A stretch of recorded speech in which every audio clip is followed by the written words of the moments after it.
要爬掉是很困难的哦，桌子都会动了。这一台就是 MQ 最近新出的一个产品，它的机型是2号机型。这是一台强吸式水平仪模组。看它机器小小一台，我对它的这个真空的吸力到底强不强？我一直很好奇吸在墙壁上会不会使用到一半掉下来？这应该是最多人会担心的问题。今天我就来帮大家测试看看这台机器的吸力到底如何。这个吸盘跟它之前 MQ 系列都是磁吸的方式那它这次又多了一个滤光的模组。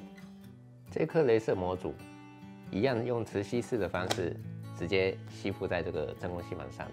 这吸盘上有2个雷射头，你可以用这个旋钮来控制你要使用哪一边的雷射头。那这个旋盘压住的话，我就会启动它的吸盘的功能。像我现在在我这工作上启动我要拔是拔不起来的。那要解除这个真空，一样是按住这个钮，它就泄气了。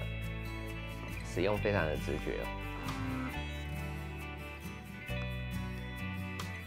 那这个位置有5个蓝灯我这个代表它的吸力强度达到100的时候是最佳的吸力状况。那在我的测试下，只要在2格以上，它都是吸住不会掉的。你可以发现它这个灯会随着时间下降，就代表它的真空度会一直下降。那等它降到3格以下，它就会自动再启动。就是因为有这种设计，它才可以确保说在墙面上不会使用到一半它就脱落了。这台机器会去感应说它的吸力有没有达到最佳的状况。那既然厂商已经解决这个可以持续增压的功能，确保机器在墙面是不会掉落的。那再来的重点就是说它的这个电池的容量够不够它可以维持多久？那我手边的真空吸盘跟这个雷射头这2个里面都是有锂电池的。那照官方的说法，这2个加起来使用的电力可以吸附在墙面上12个小时是不会掉落的。所以在正常的使用情况下，基本上是不用担心说使用到一半没电那机器掉落的问题另外，这个雷射头跟吸盘是可以分开单独使用的就算没有安装这雷射头这个吸盘一样是可以运作。那翻过来给大家看这底下这里就是吸真空的那个气槽嘛这一圈就是它的泡棉。这个泡棉的材质是 EPDM耐用性会比 EVA 的还要好。看我去手压的话它是会马上回弹的不会凹掉。因为这样才可以确保这个泡棉可以贴紧在这个墙面不会有漏气的问题因为只要有漏气问题它真空度就没办法保持，就没有办法吸附住。大家也可能也会有个问题，也不是所有的墙面都吸得住那如果是布质的墙面，那因为布上面是有孔洞的嘛，所以它就没办法保持真空度。那这时候怎么办？那厂商其实有附它的配件这个就是厂商附的在无法吸住，就可以用这个图钉固定在墙面，那再将这个真空机吸附在这个塑胶壳就可以了。这样就可以克服一些比较特殊的墙面。这个配件的话，它是有背胶的。这个膜撕开之后，这里是有个背胶。那这个背胶是可以重复清洗。如果遇到凹凸不平的墙面没办法维持真空，那就要使用这个配件。另外，厂商又考虑到这台机器有没有办法跟市售的雷射扫描仪连接，所以它也出了这个配件，可以把这个雷射模组拆掉，把这个吸附上去。它一样，这里面有磁铁，自动就吸上去了。接着把这个转接头锁到雷射扫描仪的底下，很简单的就可以组合起来了。这个功能就真的很方便通常我们要架这个雷射仪在上班的时候都还要钉架子还要把它固定在那个骨架上，会很麻烦有这个机子就可以省略很多时间，可以直接吸附在墙面。那现在我就要进入测试的环节我要来看它到底可以吸附在什么材质上面，那它的吸附能力到底够不够？像这个是隔间墙一般油漆的粉刷墙面，我来看一下它的吸附度如何。像这种墙面哦，它考量的是说这个墙面它的平整度如何。如果在 P 图的时候，它平整度做的没有很好，那就会影响它的吸附度。那我现在这个墙面，它最高可以到5格哦，可是它会随时间下降，就代表它还是有一点小缝隙会漏气哦。可是也不需要担心啊，因为照我刚才说的，它降到3格之后，会再重新启动，增加这个真空度。你看，你也可以听到它就再启动哦，所以就不用担心它会掉落。吸力的话，我刻意要去把它拔起来，其实是没有办法的哦，吸力非常强哦。我怕硬拔会造成这个机器的损坏，所以基本上是不太可能会有问题。那我现在来测试把雷射闪拿仪给安装上去，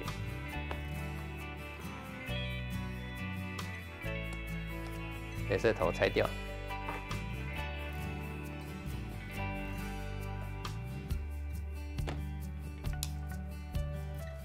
这样子还是非常稳哦。我去转它，它也不会有掉落的问题哦。基本上这种粉刷墙面是 OK 的，那就是要担心的就是说，你的这个粉刷层有没有确实粘着在这墙面。如果是比较老旧的墙啊，那就要担心油漆剥落的问题。那你如果比较刻意去硬拔，其实也不太会有这个问题。这个是波利的木皮，它上面其实没有非常平哦，它是那种有纹路的。那吸附度也可以达到满格哦。那你可以看到，吸附上去之后，它会叫你校正这个水平。这个时候你就要把它这上面有这个珠珠嘛，水平珠，要把它调到水平，这样 OK。这个时候它的这个水平数值啊，才会是准确的。这个是使用上的时候要注意的地方。玻璃墙面是没有孔隙的，基本上是不可能会有问题的。一定是满格。这货柜的不锈钢铁板，也没有问题。这种没有涂装的夹板。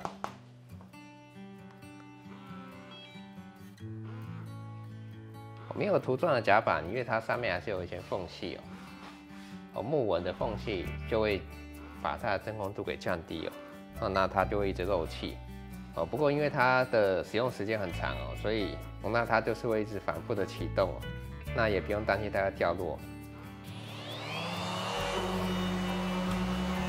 那我刚刚把这个木表面给它打磨过，看看会不会影响我看来打磨过也没有什么用因为它表面的这个木头的导孔一样在那这种很明显凹凸的水泥石阶基本上就不太可能吸住就完全没有办法吸。车子的钣金，这个钣金上面虽然是弧形的可是它还是吸得住有一些材质如果它有弧度。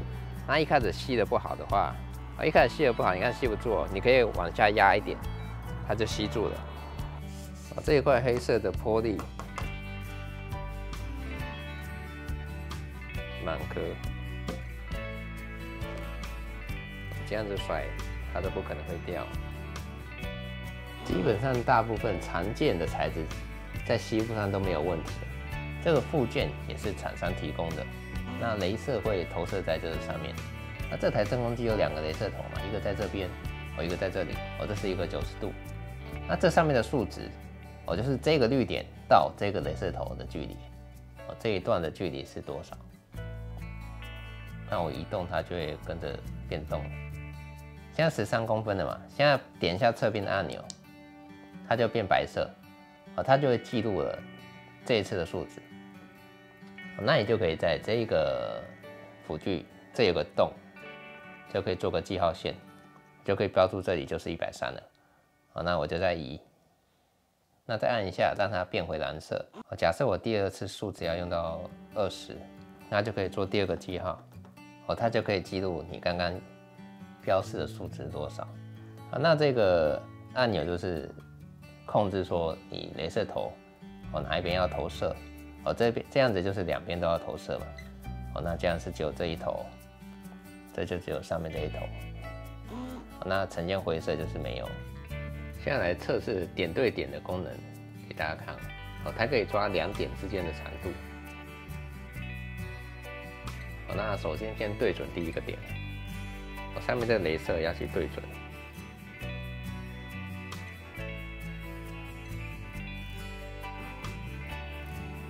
假设第一点是这里，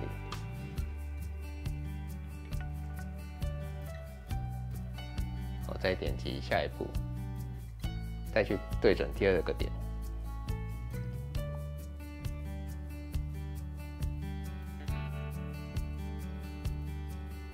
假设第二点在这，以下一步，它就可以抓到两点间距，是50.5。这个功能有什么好处？如果地方很高，你就不需要爬上去，用卷尺去量，你要的线段的距离是多长，你也不用拿蚂蚁，把这个机子放上去，用雷射点去抓尺寸。那像我家我女儿的房间，刚好要帮她安装一个洞洞板，那我必须锁一个夹板在墙面。那现在就来示范给大家看。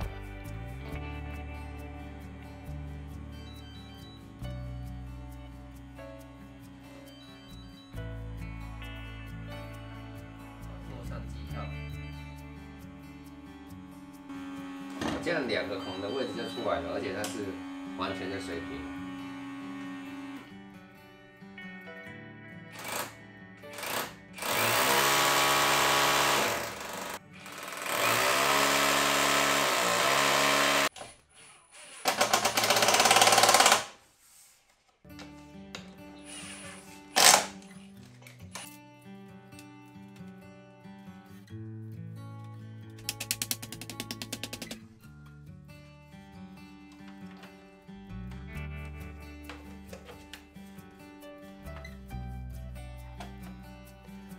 真空吸盘这个功能其实可以应用在非常多的地方。那我自己是做木工的，我其实也想到一个很有趣的做法。我以前曾经做过 CNC， 那曾经也有想过要做 CNC 的真空吸附盘，所以我对吸附盘的制作稍微有点了解。那现在我就做一个简易的真空吸盘来给大家看。那使用这个 NQ2， 我看如何运用在这个机器上面。这个就是我做的简易型真空吸附辅具。那可以看到这个上面是一个4mm的细胶条像这样子4mm的细胶圆条。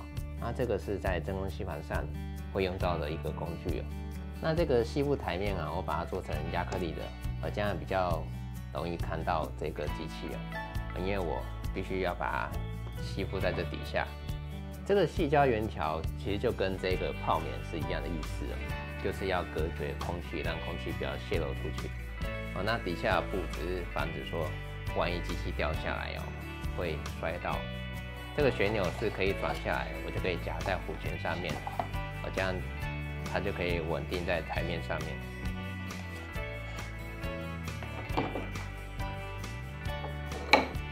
这样就固定住了。那也可以用夹子夹在两边。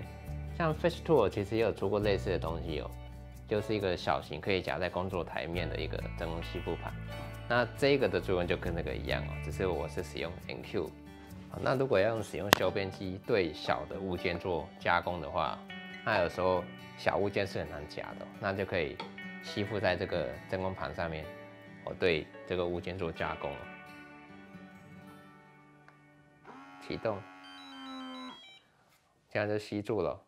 那你要把它硬拔下来，其实非常困难不过也不是所有的木头都有办法吸主要就是看木头表面的纹理。像这个胶囊，它的表面算很平整还有说你这个面有没有加工过如果是平整的面，那基本上不会有问题。那像橡木那种刀孔很粗的木头，吸力就会比较差一点这一块云杉木，没有问题只是它你看它的真空度会降嘛，就代表它的平整度或者是它的孔洞比较大。这一块基本上还是没什么问题吸得很牢。塔瓦斯木，打上吸木也没问题。大家可以看我有时候如果你发现放上去吸不住你就可以稍微把木头往下压，让它贴紧这个泡棉，它就可以吸住了。打上吸木也没问题。三毛榉。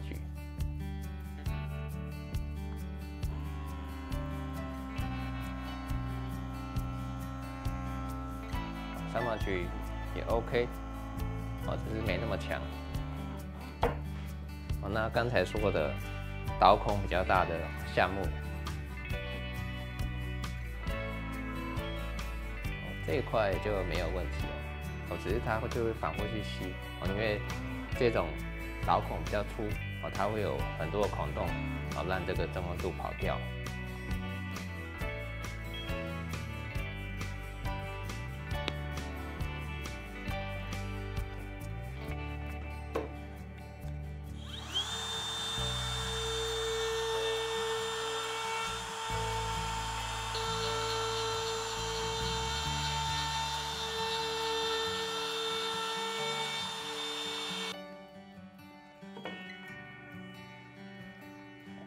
这样子用起来其实还蛮方便的。解放 F 夹小型物件的加工就是这样子做搭配就可以解决一些木工制作上的问题我这几天这样开箱测试下来这台机器我觉得真的是蛮实用的一台机器市面上也比较少这一类型的产品那这台还有很多方面的功能在他们的募资网上都有很详细的介绍那这些资讯我都会放在底下的资讯栏，那你也可以点击上方的链接去他们的募资网上看一下他们的详细的一些操作方式会有更多的资讯可以给你参考。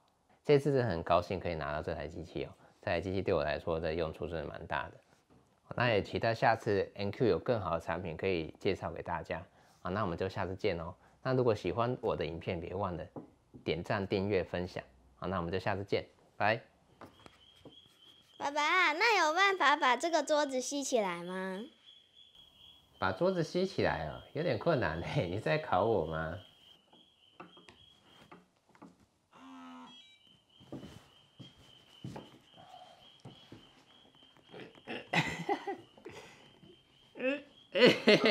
可以耶！我靠，你要累死我！